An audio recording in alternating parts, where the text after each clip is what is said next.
नमस्ते दोस्तों, स्वागत है आपका मेरे इस चैनल पर। आज की यह रीडिंग उन लोगों के लिए है जिनके मन में किसी ऐसे पर्सन्स को लेकर सवाल है जो उन्हें छोड़कर चला गया है। ठीक है, आज हम सबसे पहले देखेंगे कि इस समय आप खुद किस एनर्जी में हैं। फिर देखेंगे कि जिस व्यक्ति के लिए आप यह रीडिंग देख रहे हैं उसकी एनर्जी क्या है। और इसके बाद हम अपने मेन क्वेश्चन पर आएंगे। क्या जो आपको छोड़कर गया है उसे अपनी गलती का एहसास है? क्या उसे रिग्रेट है? क्या वह अपने डिसीजन को लेकर सोच रहा है? क्या उसे महसूस हो रहा है कि उसने जो आपको खोकर गलती की है? तो अगर आपके मन में भी यही सब सवाल है तो रीडिंग को अंत तक ज़रूर देखिए। ठीक है, रीडिंग स्टार्ट करने से पहले मैं आपको एक डिस्क्लेमर दे दूं छोटा सा।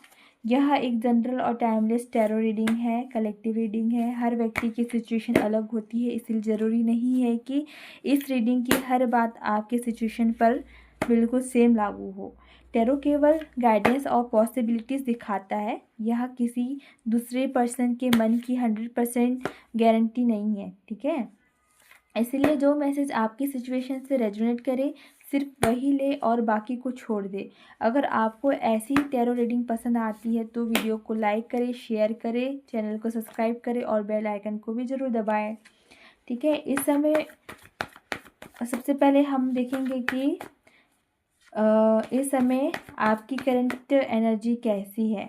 ठीक है, जो मेरे व्यूवर्स हैं जो इस वीडियो को देख रहा है उसकी करंट एनर्जी कैसी है। ओके, तो यह कार्ड बताता है कि इस समय आपकी एनर्जी थोड़ी लो और कंफ्यूज्ड हो सकती है।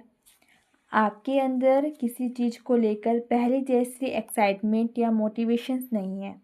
खासकर इस कनेक्शन को लेकर आपने बहुत कुछ सोच लिया होगा। ठीक है, बहुत कुछ सोच लिया है और शायद अब आप मेंटली टायर्ड महसूस कर रहे हैं।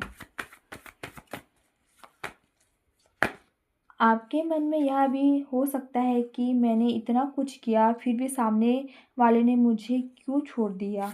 आप आगे बढ़ना चाहते हैं लेकिन अंदर से कोई चीज़ आपको बार बार उस पर्सन और उस सिचुएशन की तरफ खींच रही है।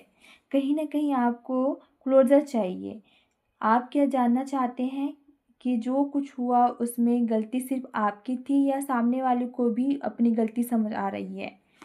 इसीलिए आपकी करंट एनर्जी में इमोशनल एग्जैक्शन, ओवर थिंकिंग और मोटिवेशन की कमी दिखाई दे रही है।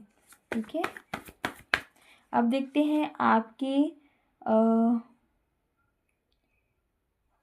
आप जिस भी पर्सन के बारे में देख रहे हो, जिनके बारे में सोच रहे हो, अब उनकी करंट एनर्जी कैसी है। ठीक है,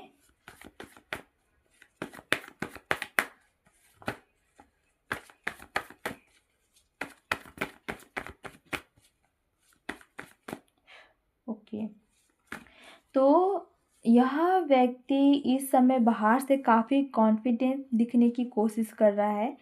वह शायद अपनी लाइफ में ऐसा दिखाना चाहता है कि वह बहुत अच्छा कर रहा है, उससे किसी चीज़ की कमी नहीं है और जिसने जो डिसीजन लिया वह बिल्कुल सही है। ठीक है, लेकिन 6 ऑफ वॉन्ड्स में एक चीज़ और होती है। ठीक है, अपनी इमेज को लेकर बहुत मतलब कि कॉन्शियस होना। ठीक है, मतलब यह व्यक्ति आसानी से अपनी वीकनेस या अपनी गलती किसी के सामने स्वीकार एक्सेप्ट नहीं करेगा। हो सकता है वह अपने आसपास के लोगों के सामने बहुत नॉर्मल और खुश दिखाई दे। ठीक है, लेकिन इसका मतलब ये ज़रूर नहीं है कि उसके अंदर कोई थॉट्स नहीं चल रहा है। यह व्यक्ति अपनी ईगो और इमेज को काफ़ी इम्पोर्टेंस दे रहा है। ठीक है, इसलिए अगर आप सोच रहे हैं कि अगर इसे मेरी याद आती है या इसे अपनी गलती समझ आती है तो यह सामने क्यों नहीं आ रहा है। ठीक है, तो इसका एक कारण इसका ईगो और खुद को स्ट्रॉन्ग दिखाने के लिए टेंडेंसी हो सकती है। ठीक है, अब देखते हैं क्या उसने अपनी गलती का एहसास है। जिस भी पर्सन के बारे में आप सोच रहे हैं इतना, तो उनको उनकी गलती का एहसास है। देखते हैं इस कार्ड से। तो यह कार्ड्स बताता है कि सिचुएशन में काफ़ी मतलब कि सजेशन है। वह सोच तो सकता है लेकिन एक्शन लेने में बहुत स्लो है। वह बिल्कुल कदम नहीं उठा रहा है, इतना एक्शन ले रहा है। हो सकता है उसे पता हो कि कुछ गलत हुआ था, लेकिन वह उसे ठीक करने के लिए अभी कोई प्रैक्टिकल एफर्ट नहीं कर रहा है। यानी सोच है लेकिन एक्शन नहीं दिखाई दे रहा है। ठीक है। इसके बाद आया है व्हील ऑफ फॉर्च्यून्स। यह कार्ड बताता है कि समय के साथ उसकी सोच बदल सकती है। जो डिसीजन उसे पहले सही लगता था, अब वह उसे दूसरे नज़रिए से देख सकता है। मतलब समय उसे कुछ ऐसी चीज़ समझा सकता है जिन्हें वह उस समय नहीं समझ पाया था। इसीलिए वह धीरे धीरे रियलाइजेशंस और पर्सपेक्टिव चेंज की एनर्जी दिखाई दे रही है इसमें।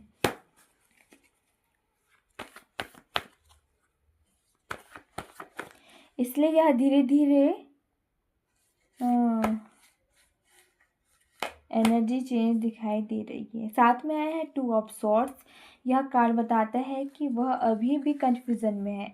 एक तरफ उसे उस चीज़ों का एहसास हो रहा है, लेकिन दूसरी तरफ वह अपनी फीलिंग्स या अपनी गलती को पूरी तरह एक्सेप्ट नहीं कर पा रहा है। वह डिसीजन लेने से बच रहा है। शायद उसके मन में यह भी चल रहा हो कि अगर वह वापस आए या बात करे तो क्या होगा, और अगर बात ना करे तो क्या होगा।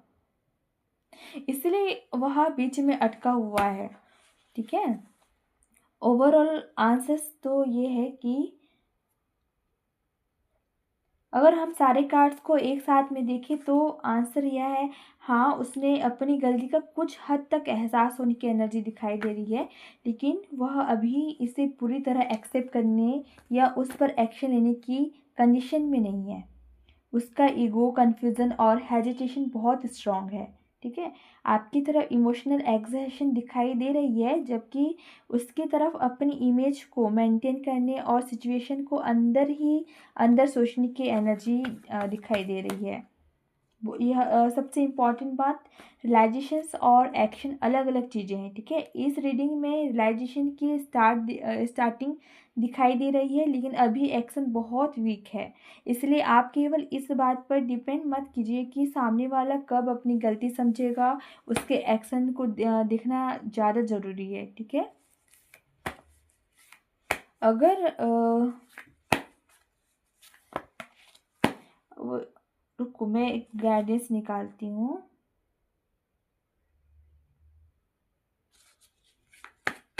गाइडेंस क्या है यूनिवर्स? ठीक। तो आपके लिए सबसे बड़ा गाइडेंस है कि सामने वाला अपनी गलती कब समझेगा, इसका इंतज़ार मत कीजिए।